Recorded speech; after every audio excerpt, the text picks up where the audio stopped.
का जैन। और उससे पहले पूछ रहे हैं जिनागमपंथी अनीशा जैन, एटा उत्तर प्रदेश से। नमोस्तु आचार्य भगवान। होटल और दावत में भोजन करने का किसी का त्याग हो तो क्या वो तीर्थ क्षेत्रों की भोजनशालाओं में भोजन कर सकता है? नमोस्तु गुरुदेव, समाधान। होटल और दावत अगर इनका त्याग कर दिया है और यदि आप कहां पर तीर्थ क्षेत्रों की भोजनशाला में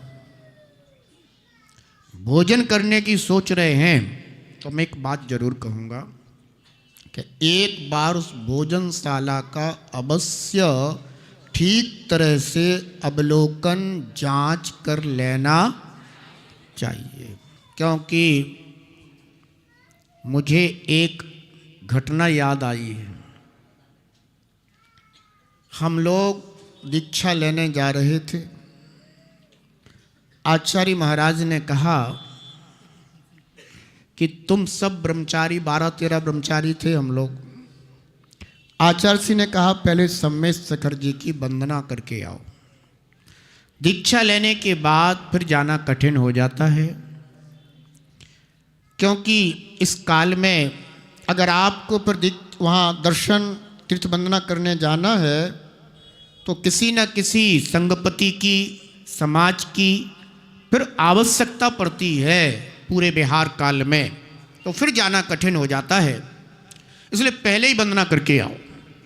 हम सभी ब्रह्मचारी वंदना करने गए। वंदना अच्छी तरह से हो गई। वहां से लौटे, एक प्रसिद्ध तीर्थ स्थान पर हम लोग पहुंचे। नाम नहीं ले रहे हैं क्योंकि अपने ही क्षेत्र हैं। तो एक प्रसिद्ध तीर्थ क्षेत्र पर हम लोग पहुंचे जहां एक के साथ और भी तीर्थंकरों का जन्मादि कल्याणक मनाया गया। वहां पहुंचे तो हम लोगों ने जिनालय में पहले तो पूजा अर्चा आराधना की। इसके बाद फिर सोचा कि शायद यहाँ पर अब ये देखो 95 या 95 के आसपास की बात है ये, क्योंकि फिर तो हमारी दीक्षा ही थी। तो चतुर्मास के बाद ही हम लोग फिर चले गए थे। उस जगह हम लोगों ने देखा कि वहाँ लगा त्यागी व्रती भोजनशाला। तो हमने कहा त्यागी व्रती भोजनशाला है तो, और अपन त्यागी व्रती तो यहाँ अपनी भोजन की व्यवस्था बन जाएगी। तो हम लोग वहाँ पहुँचे तो उनसे बात की। तो उन्होंने कहा भैया जी ये तो हमारा बड़ा सौभाग्य है कि आप लोग यहाँ पधारे हैं और आप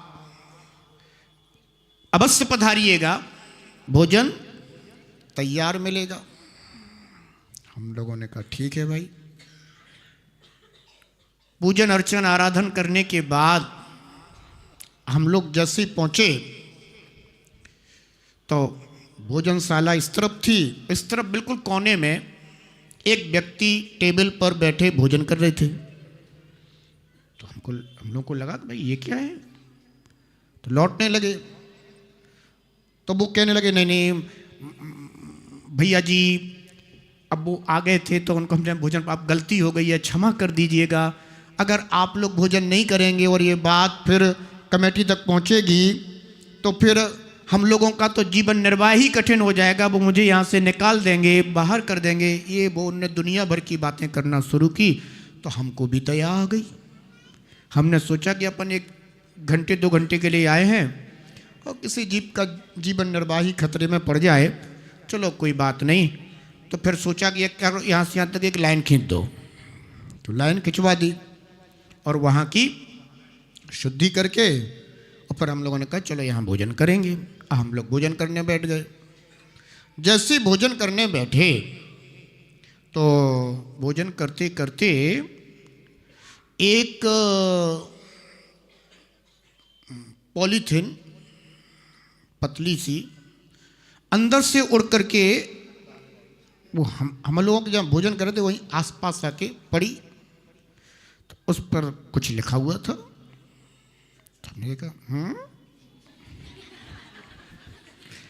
ये क्या है भाई?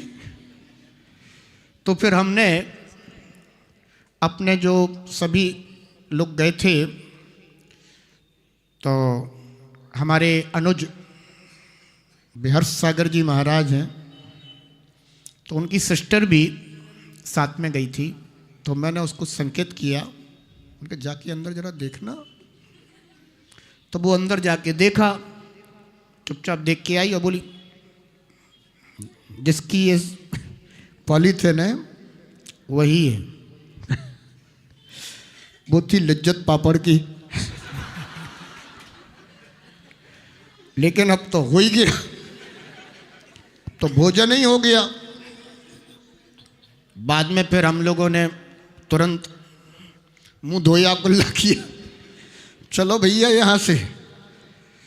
अब बात लेकिन जो हो गई बात। फिर हमने उनको फिर बोले रे भैया जी वो कहीं से गलती से हो गया होगा, ये है वो है। अरे हमने कहा भैया हम रुकना ठीक नहीं, अब चलो अपन, और व्यर्थ में किसी की अपन क्यों, कमेटी वाले देखें समझें जाने। हम लोग वहाँ से आ गए आचरसी के पास आकर के हम लोगों ने, हाँ फिर हम लोगों ने फिर वहाँ से आए तो उपवासी कर लिया। हमने कहा अब तो भोजन ही नहीं करेंगे, अब आचरसी के पास पहुँचेंगे, वहीं जाकर के पहले प्रायश्चित लेंगे फिर भोजन करेंगे। तो इस प्रकार से हम लोग फिर वापस आ गए। इसलिए मैं कह रहा हूँ, ये मैंने घटनाक्रम अपना इसलिए सुनाया कि हो सकता है कि आपका इन सब का त्याग है और आप वहाँ पहुँचें, तो अच्छा है कि आप पहले एक बार देख लें, समझ लें, है ना। इसके बाद फिर आप वहाँ भोजन करें, आपका शुद्धिपूर्वक भोजन हो, उसमें कोई दोष नहीं है। क्योंकि आजकल ऐसी बात नहीं है, पहले की अपेक्षा और आज में काफ़ी अंतर है। और आज कई जगह शुद्ध भोजनशालाएँ अवश्य जो है ना अपने त्रिक्षेत्रों पर भी है ना प्रारंभ हो गई हैं।